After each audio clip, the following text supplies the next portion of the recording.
I just want to end with this. Yeah. There are no mistakes. There really aren't any, because you have a supreme destiny. Usually before the sun comes up, I offer myself to something greater than myself. Hey, and welcome back to Mindspo TV, your online destination for all things mindset, motivation, inspiration, and of course, meditation. I'm Rochelle Fox, and today I'm bringing you a new episode in our Self-Love Top 10 series, where we share inspiring wisdom from celebrities, influencers, light workers, and all around awesome humans. So without further ado, let's get into today's Self-Love Top 10. Today, I'm sharing with you the one and only Oprah Winfrey. Out of all the episodes in this series so far, creating this edition with Oprah has got to be my favorite. She is a woman that needs no introduction, so let's get into her top rules for self-love. But I have always had the deep understanding for myself that if anything was going to move forward in my life, that I was going to have to be responsible for making that happen. And I know that to be true now and can articulate it as you are responsible for your life. And if you're sitting around waiting on somebody to save you, to fix you, to even help you, you are wasting your time, because only you have the power to take responsibility to move your life forward. And the sooner you get that, the sooner your life gets into gear. This is what I know from doing 25 years and thousands of interviews on the Oprah Show. It does not matter where you come from. I have seen people come out of the desert, walk across the desert, being born in the most dire of circumstances. Doesn't matter what your mama did, whether she did or had a PhD or no D. What matters is now, this moment, and your willingness to see this moment for what it is, accept it, forgive the past, take responsibility, and move forward. Many of you, as I have been, as I am, are where you are in your life based upon what you believe. And it's not just what you think you believe on the surface, it's also your shadow beliefs that are holding you back from moving into the life that you believe you deserve. What I know is if you're not looking at the shadows, if you're not looking at what is subconsciously running through the tape in your mind, telling yourself you're not good enough, you're not worthy enough, you're not smart enough, you're not enough, which is a tape that's playing for a lot of people. If you're not conscious of that, then you end up acting out of that belief system and not out of what you know to be the truest or want to be the truest for yourself.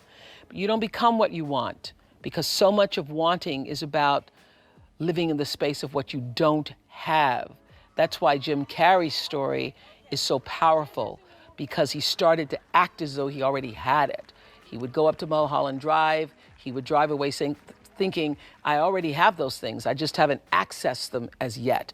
I believe those things are going to come to me and I'm going to act like they are, so I'm going to move forward in my life in order to draw that to myself in such a way that my actions are in alignment with what I say I believe.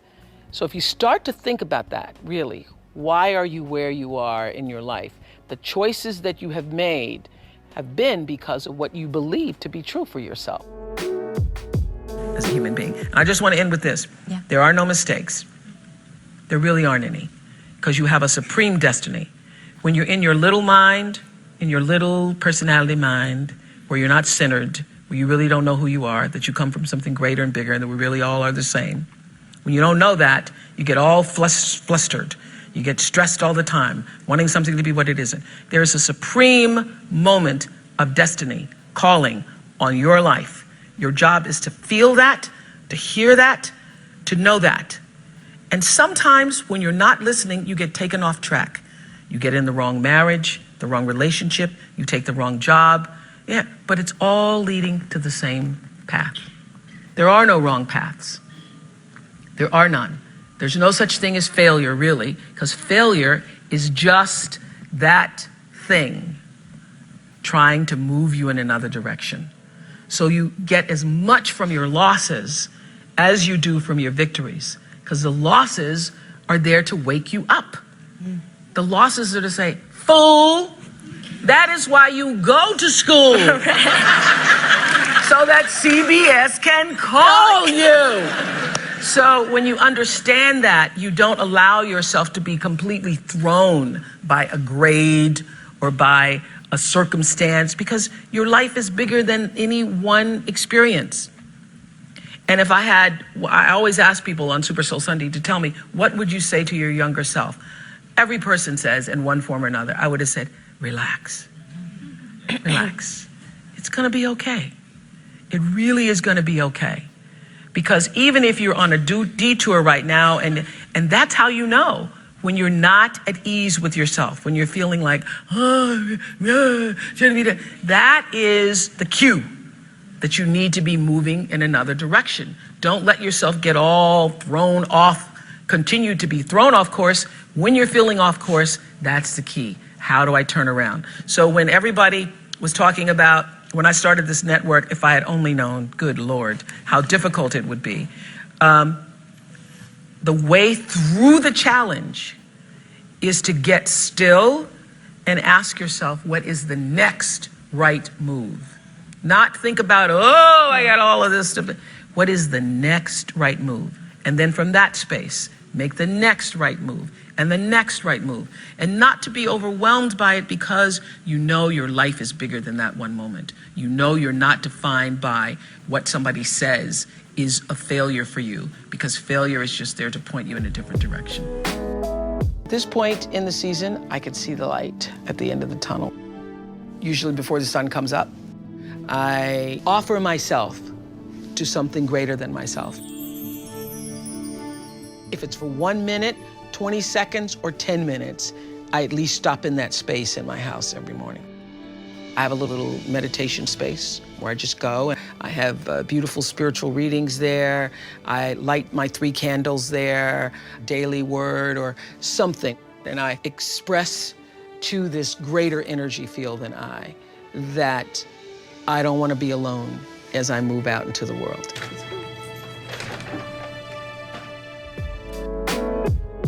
The truth is, you don't have anything to give that you don't have. So you have to keep your own self full. That's your job. That's the number one thing you have to do, is to work on yourself and to fill yourself up and keep your cup full. Keep yourself full. Because you only when you're full, I'm full, I'm overflowing, my cup runneth over. I have so much to offer and so much to give. And I am not afraid of honoring myself, you know? It's miraculous when you think about it. Before I share with you tip number 6, if you want more inspiration and high vibe self-love content in your life, then be sure to check out our Instagram and give it a follow at Mindspo. And if you want to help spread this message of self-love within your own community, then we've made an artwork that you can share on your stories or on your Instagram feed that's actually inspired by today's video. You can find the link below in our description box. When you are tuned in and charged into that, whenever you feel empty, you go inside yourself and you connect to the source, and you know that all things are possible. Every night, list 5 things that happened this day, in days to come, that you are grateful for. What it will begin to do is to change your perspective of your day and your life. I believe that if you can learn to focus on what you have, you will always see that the universe is abundant and you will have more. If you concentrate and focus in your life on what you don't have, you will never have enough. Be grateful. Keep a journal. You all are all over my journal tonight. I am the master of my fate. I am the captain of my soul. I am responsible for the choices that I make in my life. I am living the dream. And I want you to live the dream, because I'm not living the dream because I'm special. I'm living the dream because I was obedient to the call of the dream. What is the dream for you? What is God's dream for you? What does the Creator's dream hold for you? So often we spend our lives wishing and hoping and hoping and wishing and desiring things. This is what I know for sure. You don't get what you wish for. You don't even get what you hope for. You get what you believe. So what is it you believe and know to be God's dream for you? There was a bigger dream for me. And I'm here to tell you there is a bigger dream for you, Essence. But this is what I think. The only real, quest that we have in life is to keep your vibration high. Because I think all of us are like, we're all energy fields. Yes. Your energy, that's all we all are. So your number one goal in life is to keep your energy level high. So you have to do things that keep you on a high vibration, like a good vibe. So for me, that's eating as healthily as possible. Gotta have some risotto though. And some truffles. Give a little truffles. Gotta risotto and truffle. It's for me, it's some form of silence or prayer or meditation in the morning. It's some form of exercise, but it's keeping yourself whole and connected and knowing that only positive energy brings positive energy. That the moment you stay in a negative thought, did you know that you cannot stay in a negative thought more than 17 seconds? No. Yeah, so sometimes I time it. When I'm going to talk about somebody, I go 17, 16, 15, 15. I did learn this over.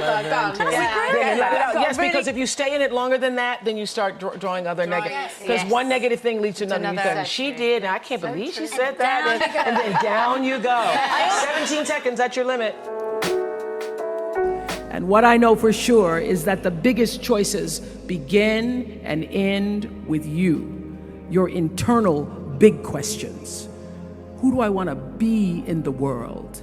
My relationship to source energy, to all that is God. I'm not talking about what you believe in God. I'm talking about your experience of that which is all life, which is divine and universal. Boom. I do not know about you, but my inspiration and my motivation levels always hit at an all-time high whenever I'm listening to Oprah talk. When it comes to her rules for self-love, it was so hard to choose only 10, and it's even harder to choose a favorite. But for me, the one that really resonated with where I'm at personally right now in my own self-love journey, it's got to be number 10, where she talks about going within and connecting with source energy, especially when we're feeling down and out, and remembering that all things are possible if we believe in ourselves. Oprah's unwavering faith and belief and connection to her spirituality is so inspiring to me, and I hope that she has really inspired you as well. Be sure